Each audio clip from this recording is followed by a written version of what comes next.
Fake languages.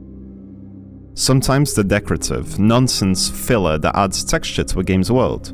Sometimes they're a fun code to the crypt, like the signs and adverts that line the streets of Stray. Sometimes they're a technical necessity, the way Outer Wilds needs a visual indicator that works for any language or context. Chants of Sennaar, however, is all about its fake languages.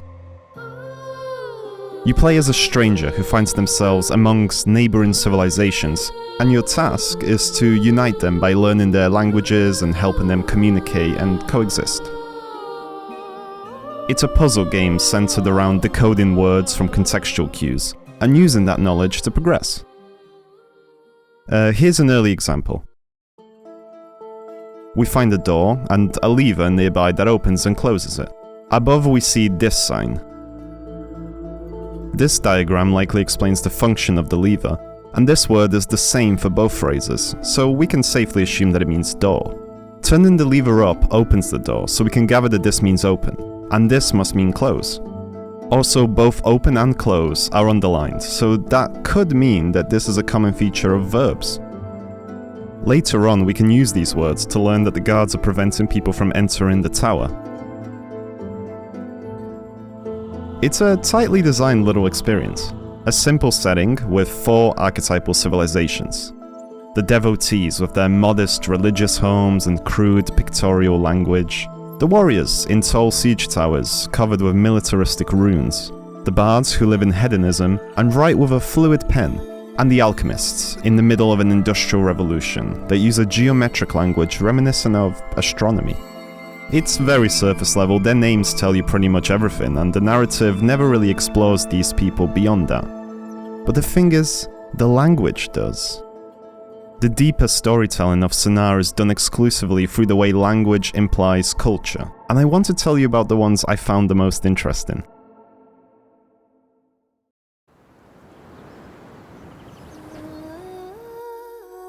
The puzzle gameplay relies a lot on similar words between languages, one-for-one translations, but the world building is hinted at in ways that these languages differ. Each language has their own exclusive words. For example, the devotees claim words like potion, and the construction of this word says a lot. It's a combination of container and help. A potion is bottled help, and this system seems to extend out to other words. An instrument contains music, a lens contains seeing. It's primitive, but crucially, it's deliberately abstracting. The language implies that there is no interest from the devotees to deconstruct how these things work. They're mystery boxes that work as if by magic, by faith.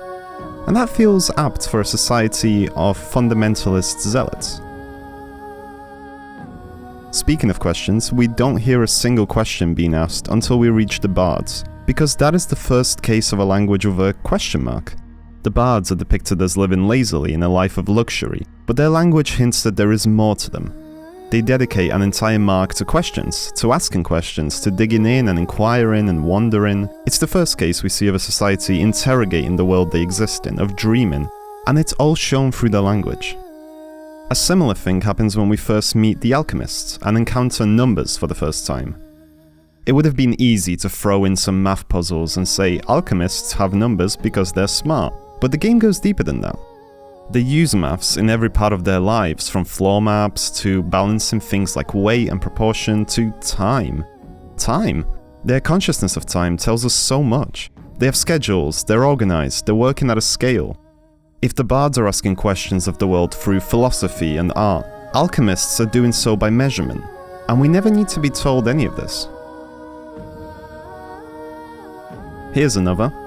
The warriors don't actually have a word for I or you. The language exclusively uses professions to refer to people, such as bellman or scientist.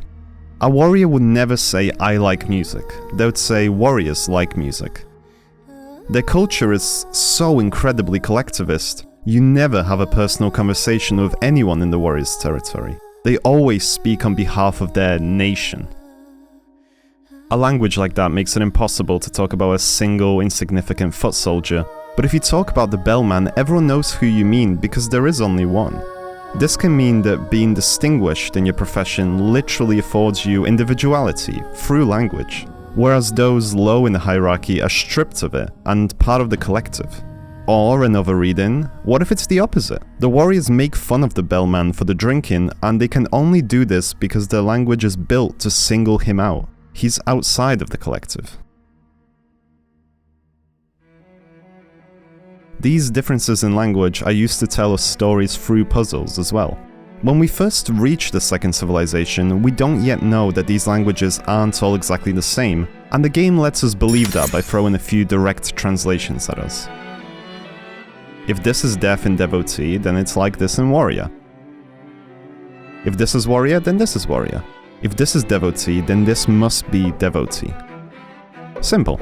Checking in with the guard at the gate seemed to confirm this. Devotees not allowed in.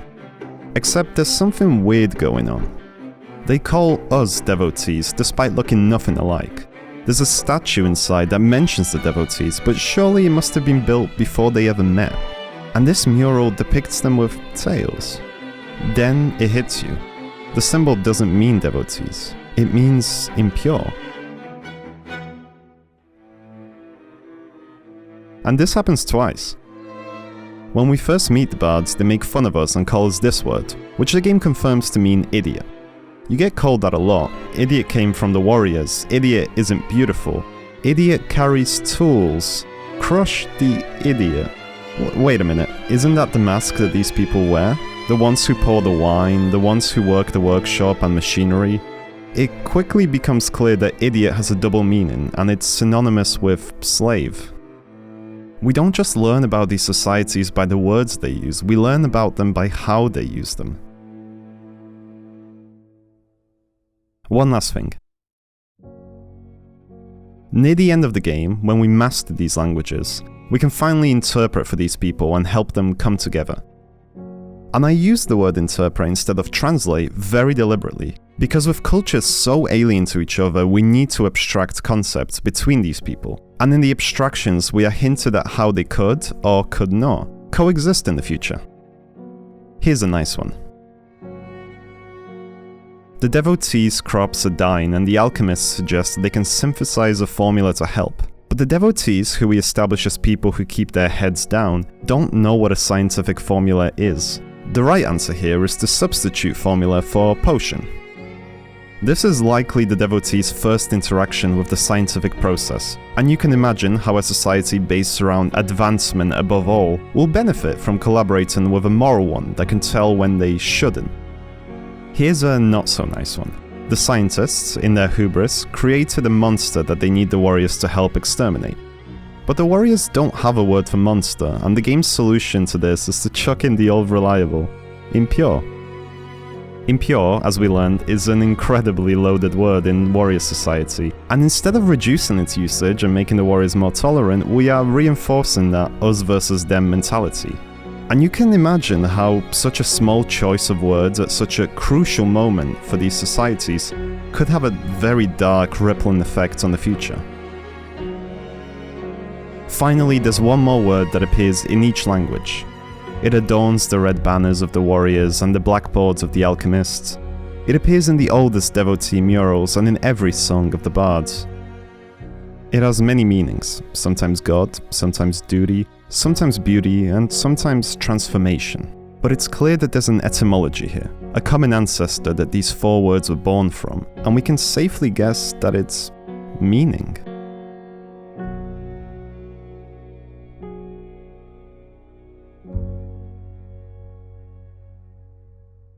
Thank you to our patrons Owen Shannon and Dushan, and thank you for watching.